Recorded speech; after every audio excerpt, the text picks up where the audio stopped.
So I put out a video about a week or so ago now, whether you'd want to see me designing a dipole antenna for 5.8 gigahertz for FPV, whether you need an omnidirectional dipole antenna for your setup.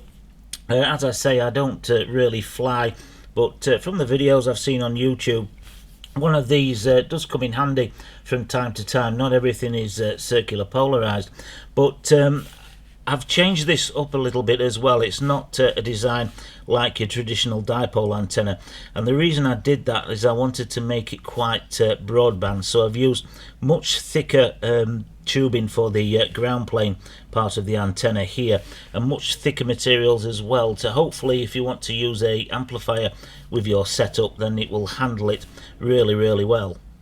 And when I say to make the antenna broadband, I've taken a leaf out of the book for this one here. Now this one is a 2.4 gigahertz antenna, and you can see here we've got some tubing on the top here, and the measurements are a little bit different as well. It's not 25 millimeters by 25 millimeters, and the reason they've got this tubing on here is to make it dual polarized, works over the 2.4 gigahertz frequencies and up to the 5 gigahertz frequencies.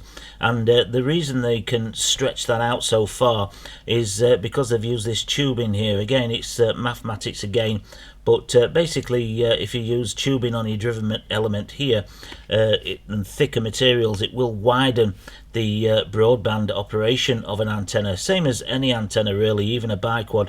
If you use much thicker copper wire to create your biquad, it will work over a much wider frequency range, and the same with a helical antenna as well. If you use thicker copper wire for that, then that will do the same thing. It will work over a much greater range. So that's the reason why I've decided to use thicker materials with this, to have it operate over a wider range of frequencies that you would tend to use for FPV, and also the more sturdier materials, so it can handle the power if you want to use an amplifier for this. So let's get on and crack the tools open and take a look at how you can make one of these. So the primary materials that I've chosen to construct this antenna is some 8mm diameter copper tubing. Now it's 6mm diameter on the inside. This was purchased as 6mm diameter tubing, but it's 8mm diameter on the outside.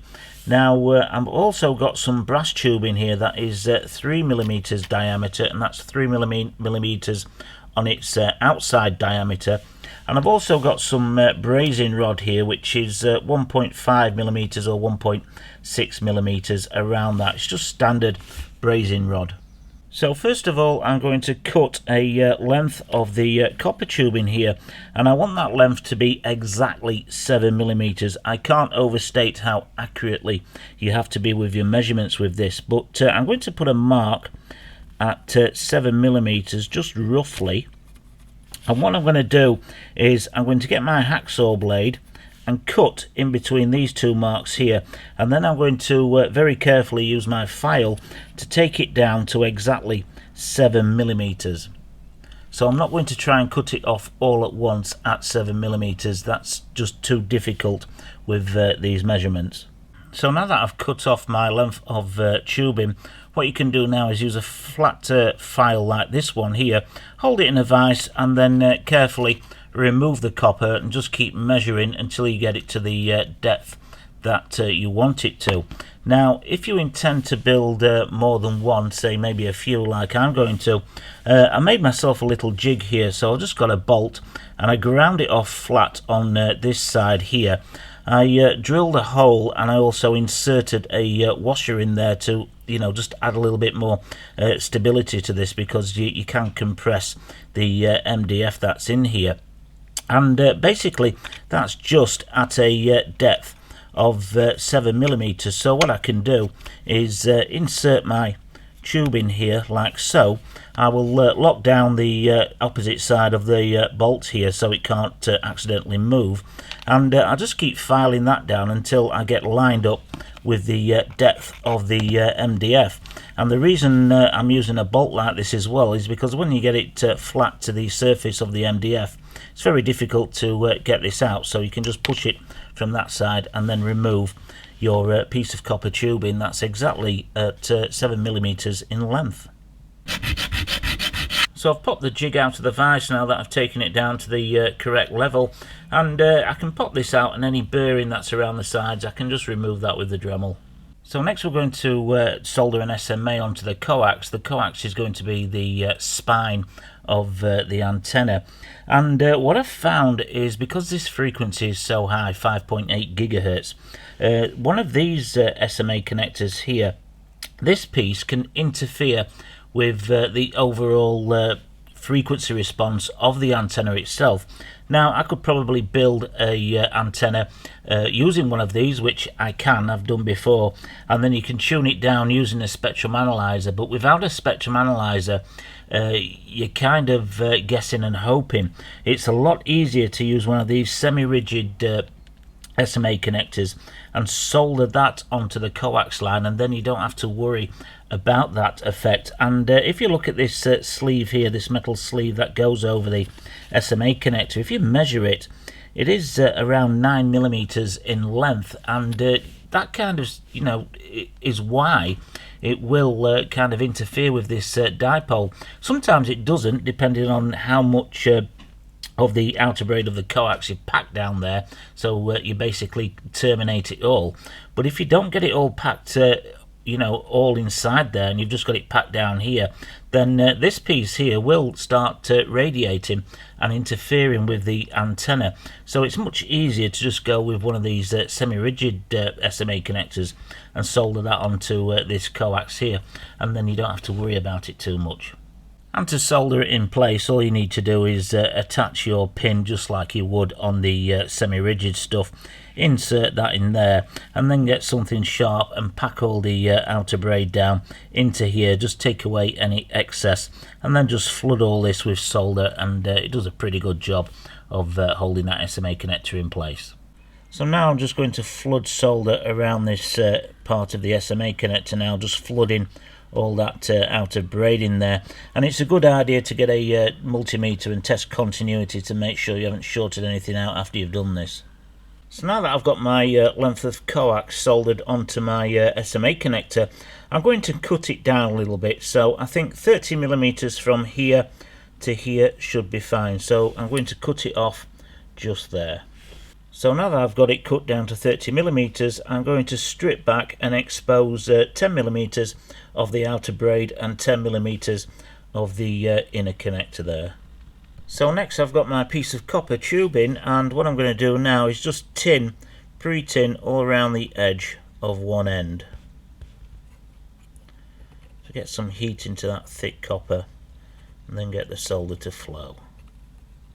So next I've fed my piece of copper tubing down onto the coax there, and I've flared out the outer braid like this, and what I'm going to do now is flood solder in that outer braid, and basically make a disc that I can solder onto the top of this.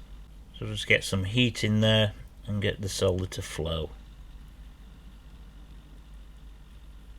So next we're going to attach the copper tube to this part of the braid here that we've just flooded with solder. I've got a crocodile clip holding it up against that now, but before I get in there and start soldering these two together, I'm just going to trim away any excess here from around the copper tubing. So now I'm just going to flood more solder in there and then get this braid to solder permanently to the copper tubing. So I've got that soldered in place. So what I'm going to do now is use a file and the Dremel just to get the Dremel on the edge here to clean it up, and the file just to flatten it out a little bit, because any material that you add to this will increase the length, and again it will you know, knock it off its center frequency a little bit, so try and keep that to a minimum as well. So this is it now that I've cleaned it up, and you know, you really do have to take your time with this and get your measurements spot on, but we're now ready to move on to the next bit. So next we're going to make the loading coil of this antenna. Now I'm going to use the brazing rod for this. It's about 1.5-1.6 millimeters thick, and I've made a little tool here to help me. Basically I've got a screw here. I'm not quite sure the size of this screw, and I should really get a battery for my digital calipers, but it's about 3 millimeters 4mm in diameter, and what we're going to do is wrap the brass tubing around the threads of this screw to make this coil here. And I've modified this one slightly. I've hammered it out, heated it up, hammered it out, and drilled a hole through there just so I can thread the brass rod through there, and that'll hold that end for me, so I don't have to worry too much about that. So what I'm going to do is pop it in my vise here and then wrap it around, probably make about 3 coils out of this length, rather than doing 1 coil at a time. So probably be about 3 coils worth there that I can just snip off and use. So I've got my little jig secured in the vise here, and I've cut down a length of this rod. Normally I don't bother doing that, but I want to show you here on the bench so I can get it on camera. But basically just follow the threads around the screw. So get it started. Your first couple won't be any good, they'll be waste. We're keeping it quite taut, and now we'll start making those coils. It is pretty soft stuff, this brazing rod, and you can probably see there that we've got 1 good coil here. So this 1, 2, 3 and 4 will be 1 coil. This will be waste. It went a little bit wonky because I wasn't getting that tension on there because I was doing it on the bench, but you get the idea of how you can make a really neat coil using this method. So I've got my coil there that I'm going to use, and if you're wondering, when you if you were to stretch this back out again and make it straight, it should be around 42 to 50 millimeters long. You don't have to be too precise with the loading coil, and because this is quite thicker stuff that I'm using here than I would normally use at this frequency, the measurements for the length are a little bit different, as most of the measurements on this antenna are, because I've used much thicker material. But basically it should be around that ballpark. If you've got it longer, say at 60 millimeters, then it's going to be a little bit too long. But if you find something a similar diameter and get 1, 2, 3, 4 coils out of it, then you're in the ballpark. So next I'm going to solder some of the brass tubing to both ends of this loading coil so we can attach it to the antenna. And to help me get it nice and straight, I've got a piece of wooden dowling here, a little bit of masking tape on the end to make the diameter a little bit thicker, a little bit wider. I'm going to insert that into the loading coil to about here. I'm going to hold it all in the vise. I'm going to flood solder into there. I've already pre-tinned the brass tubing, and I'm going to solder both of those together and then turn it around and do the same on the opposite end. Now, without this piece of dowling, it's very, very tricky to get it at the right depth. You end up basically shorting out 2 coils, and then that reduces the the overall length of the coil, so it doesn't work correctly. You only want to solder onto this top part of the coil here, so this helps me do that, because it's very tricky without this. You will end up bridging the coils across, so that's going to help me. So I've got the loading coil attached in the vise there, so what I'm going to do now is tin up the edges of this top loading coil, basically to get plenty of solder in there.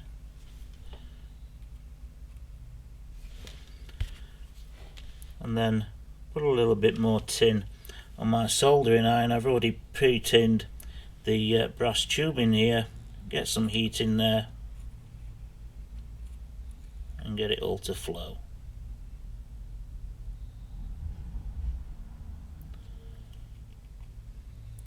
Turn it around a little bit and try and straighten it up.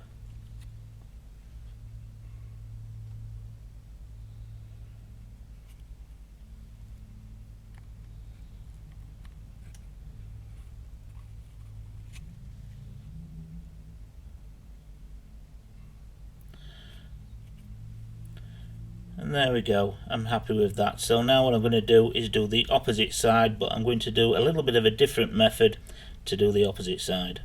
So I'm ready to solder some of the brass tubing onto the other end now, and I've also cut it down here on this side to 5mm. So effectively what I've created there is a little solder pot, and I'm going to do the same on this side, but differently, because I can't use the same method as I used on this one. I've cut off a piece of the wooden dowling so it'll sit permanently inside this loading coil. It won't affect it in any way unless it gets wet, but it won't, because we're going to protect that with some sealing after we've constructed it. And I'm just going to flood solder in there now and do exactly the same, but leaving that little piece of wooden doweling in there. So that's a loading coil finish then, with the 2 solder cups on either side, and you can see the wooden dowel in the centre. So what I'm going to do now is get some wire wool and give this a really good clean up. So I'm now ready to solder the loading coil onto the coax. So I've stripped away to expose the wire here, and I've left 3mm of the insulator in place. I've doubled the wire over just to make it a little bit thicker, and I'm going to tin that. I'm also going to pre-tin this, but I want the distance to be 7mm, but because of how I've constructed this, I can flex it in and out until I get the 3mm, and then remove my soldering iron and then let it cool down and hold it in that position, and that's how I get exactly 7mm between the start of the loading coil and down here on the ground plane. So that's what I'm going to do now. A little bit of solder on this end and on here, get some heat in there, adjust it till I've got 7mm, and then we've got the loading coil attached. It's very, very important that you get it at 7mm, just a little bit less, 6.5mm, it'll just throw it completely off. As I say, you've got to be really spot on with your measurements at 5.8 GHz.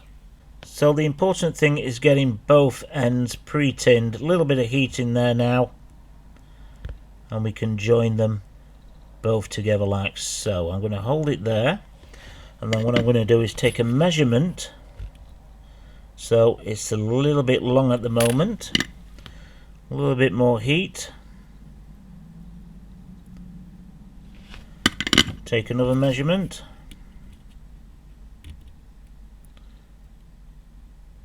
and that looks about right. I'll just have to get a little bit closer when I'm off camera, but that looks like 7mm to me. And I just took a closer look with my glasses on, and we're about 8mm, so a little bit of heat again. Now take another measurement. As I say, it's got to be absolutely spot on 7mm. So I've just taken a closer look at this off camera, and it does look at exactly 7mm, so I'm happy with this now. So what I'm going to do now is take a length of the brazing rod, and I'm going to solder this into the top part of the antenna. Basically it fits nicely inside this tubing here, and this one's cutting off at 35mm, but I'll solder this piece in, get the ruler, measure it off and cut it off at exactly 35mm long. So this is the antenna effectively finished. I've cleaned it all up, but what I'm going to do now is put some heat shrink tubing over this area here. Now I don't have any with the big enough diameter to feed it on here, so I'm just stretching some out to fit over here, and then I'll heat shrink it down. And then what I'm going to do is dip it a couple of times in some plasti dip to give it a finish, just to protect everything so it doesn't tarnish. So this is the plasti dip. It's really nice stuff this. I want to get some of it in black as well, and they also sell it in a spray can. I want to get some of that to give that a go as well, because I've got an idea for a new kind of biquad antenna that I want to try out, and probably plasti dip that as well. But basically it's quite thick stuff, and what I'm going to do is dip the antenna once, let it drip dry, and once it's dry, dip it again a second time. That seems to coat it really nicely and finish the antenna off. So a little bit of masking tape on the end, get it in the pot.